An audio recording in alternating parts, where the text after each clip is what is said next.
আসসালামু আলাইকুম ওয়ারাহমাতুল্লাহি ওয়াবারাকাতুহু। আমার প্রিয় বোনেরা, আপনারা কেমন আছেন? আশা করছি মহান আল্লাহর অশেষ রহমতে আপনারা সবাই ভালো আছেন। আজ কি বার খেয়াল করেছেন? আজ বৃহস্পতিবার। আর মাত্র কয়েক ঘণ্টা পরেই আমাদের দুয়ারে কড়া নাড়ছে সপ্তাহের সবচেয়ে শ্রেষ্ঠ দিন, ইয়াউমুল জুমুয়া বা জুমার দিন। আমরা অনেকেই মনে করি জুমার দিন মানে তো শুধু পুরুষদের দিন, তারা পাঞ্জাবি পরবে, আতর মাখবে, মসজিদে যাবে। আর আমরা মহিলারা, আমাদের কাজ বুঝি শুধু ভালো ভালো রান্না করা আর মেহমানদারি করা। কিন্তু বিশ্বাস করুন বোন, আল্লাহ সুবহানাহু ওয়া তাআলা এই দিনটিকে শুধু পুরুষদের জন্য ঈদ বানাননি, এই দিনের বরকত থেকে নারীদেরও বঞ্চিত করেননি। আপনি যদি ঘরের চার দেয়ালে থেকেও হানাফি মাযহাবের নিয়ম মেনে কিছু সুনির্দিষ্ট আমল করতে পারেন, তবে আপনার শুক্রবারও হতে পারে মদিনার আবহে ঘেরা এক টুকরো জান্নতি সময়। আজকের ভিডিওতে আমি আপনাদের সাথে গল্পে গল্পে শেয়ার করব আগামীকাল শুক্রবারের জন্য আজ বৃহস্পতিবার রাত থেকে একজন নারী হিসেবে আপনি কিভাবে প্রস্তুতি নেবেন, সংসারের হাজারো কাজের ভিড়েও কিভাবে আমলগুলো করবেন। চলুন শুরু করি।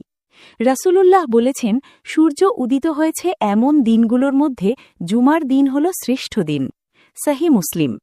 এই দিনেই হযরত আদম আলাইহিস সালামকে সৃষ্টি করা হয়েছে, এই দিনেই তাকে জান্নাতে প্রবেশ করানো হয়েছে এবং এই দিনেই কিয়ামত সংঘটিত হবে।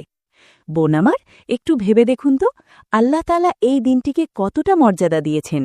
পুরুষরা তো মসজিদে গিয়ে খুতবা শুনে সওয়াব পাচ্ছেন, কিন্তু আমরা যারা ঘরে থাকি, আল্লাহ কি আমাদের ফিরিয়ে দেবেন?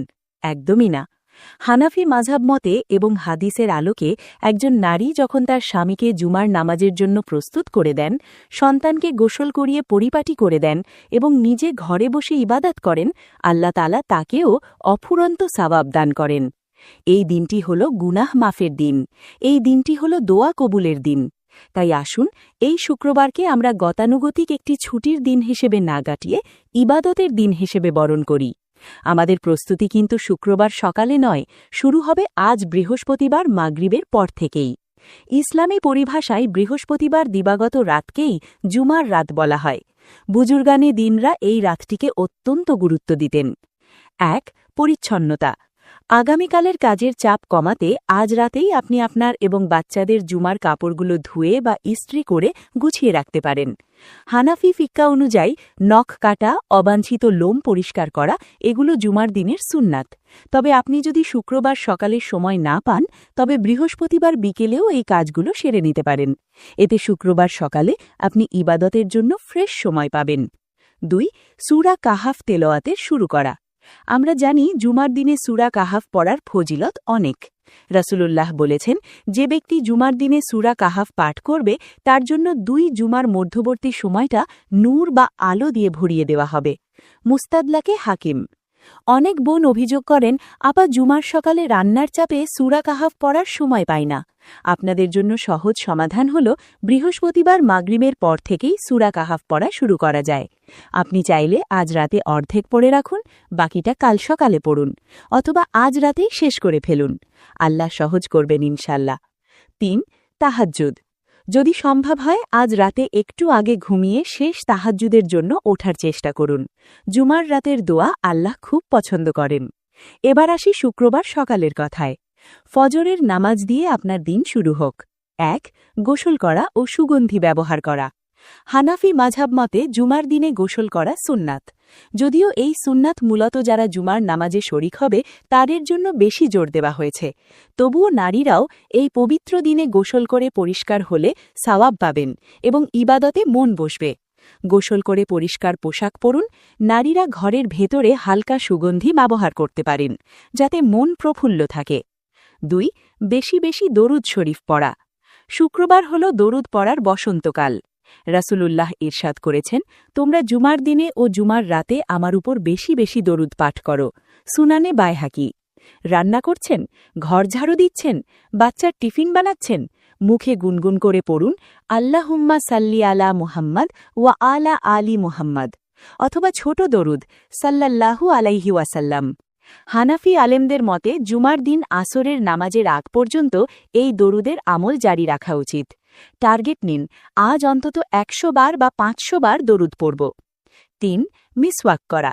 দাঁত মাজা বা মিসওয়াক করা সুন্নাত, এটিও আমল করার চেষ্টা করবেন। এবার একটি অত্যন্ত গুরুত্বপূর্ণ মাসালা নিয়ে কথা বলবো, যা নিয়ে আমাদের বোনদের মধ্যে অনেক বিভ্রান্তি কাজ করে। প্রশ্ন: মহিলাদের জন্য কি জুমার নামাজ ফরজ? উত্তর হল না। হানাফি মাযহাবসহ সমস্ত মাযহাবের ঐক্যমত হল মহিলাদের ওপর জুমার নামাজ ফরজ নয়। মহিলারা জুমার দিনে জোহরের নামাজ পড়বেন, অর্থাৎ আপনারা স্বাভাবিক দিনের মতোই 4 রাকাত জোহরের ফরজ নামাজ পড়বেন। একটি প্রচলিত ভুল ধারণা, আমাদের মা খালাদের মধ্যে একটা কথা প্রচলিত আছে যে মসজিদে জুমার খুতবা বা নামাজ শেষ না হওয়া পর্যন্ত মহিলারা জোহরের নামাজ পড়তে পারবেন না। বোন, এটি সম্পূর্ণ ভুল ধারণা। হানাফি ফিকহা অনুযায়ী যখন জোহরের ওয়াক্ত শুরু হয়ে যায়, অর্থাৎ আজানের মাধ্যমে বা ওয়াক্ত হওয়ার মাধ্যমে, তখন থেকেই মহিলারা ঘরে জোহরের নামাজ আদায় করতে পারবেন। মসজিদের জামাত শেষ হওয়ার জন্য অপেক্ষা করা মহিলাদের জন্য জরুরি নয়। তবে হ্যাঁ, আউয়াল ওয়াক্তে বা ওয়াক্ত হওয়ার নিশ্চিত হওয়ার পর নামাজ পড়া উত্তম। তাই আপনি আপনার সুবিধা মতো ওয়াক্ত হলেই জোহরের নামাজ পড়ে নেবেন, অযথা দেরি করবেন না। দিনের সবচেয়ে দামি সময়টা নিয়ে এখন বলবো। শুক্রবার এমন একটি মুহূর্ত আছে যখন বান্দা যা দোয়া করে আল্লাহ তাই কবুল করেন। অধিকাংশ মুহাদ্দিস এবং হানাফি আলেমদের মতে এই সময়টি হল আসরের পর থেকে মাগরিবের আগ পর্যন্ত সময়টা। প্রিয় বোন, আমি জানি শুক্রবার বিকেলে মেহমান থাকে, নাস্তার আয়োজন থাকে, কিন্তু আমার অনুরোধ, আসরের নামাজটা পড়ে জায়নামাজ থেকে উঠবেন না, অথবা কাজের ফাঁকে ফাঁকেও এই সময়টা দোয়া করুন। যে স্বামী আপনাকে কষ্ট দিচ্ছে, যে সন্তান কথা শুনছে না, সংসারে যে অভাব অনটন, সব আল্লাহর কাছে এই সময় খুলে বলুন। ফাতেমা রাজিয়াল্লাহু আনহা এই সময়টিতে ঘরের সব কাজ রেখে দোয়ায় মগ্ন হতেন। আমরা কি পারি না অন্তত 10-15 মিনিট এই সময় আল্লাহর কাছে কাঁদতে? আমলের পাশাপাশি কিছু ভুল কাজ থেকেও আমাদের বেঁচে থাকতে হবে। 1. জুমার দিনকে কেন্দ্র করে বিশেষ কোনো বিদাত বা কুসংস্কার মানা যাবে না। যেমন অনেকে মনে করেন এদিনে বিশেষ কোনো খাবার খেতেই হবে, যা ধর্মে নেই। 2. জুমার খুতবা চলাকালীন যদি বাসায় টিভিতে বা মাইকে শোনা যায়, তখন চুপ থাকা ভালো, তবে মহিলাদের জন্য ঘরের কাজ করা নিষেধ নয়। 3. শুধুমাত্র শুক্রবারকে নির্দিষ্ট করে রোজা রাখা, আগে বা পরে একদিন না মিলিয়ে মাকরুহ তানজিহি বা অপছন্দনীয়, তাই নফল রোজা রাখলে শনি বা বৃহস্পতিবার মিলিয়ে রাখবেন। প্রিয় বোনেরা, ভিডিওটি অনেক দীর্ঘ হয়ে গেল, কিন্তু কথাগুলো আপনার দুনিয়া ও আখিরাতের উপকারের জন্যই বলা। আজ বৃহস্পতিবার রাত থেকেই নিয়ত করুন, হে আল্লাহ, আগামীকালকের জুমার দিনটি আমি তোমার সন্তুষ্টির জন্য কাটাতে চাই, তুমি আমাকে তৌফিক দাও। আপনার সামান্য প্রচেষ্টাই আল্লাহ দেখবেন। সংসার সামলেও আপনি আল্লাহওয়ালা হতে পারেন যদি আপনার প্রতিটি কাজের নিয়ত হয় আল্লাহকে খুশি করা। ভিডিওটি ভালো লাগলে শেয়ার করে অন্য বোনদেরও জানার সুযোগ করে দিন। আল্লাহ আমাদের সবাইকে আমল করার তৌফিক দান করুন। দেখা হবে আগামী ভিডিওতে। সেই পর্যন্ত সবাই ভালো থাকুন, সুস্থ থাকুন।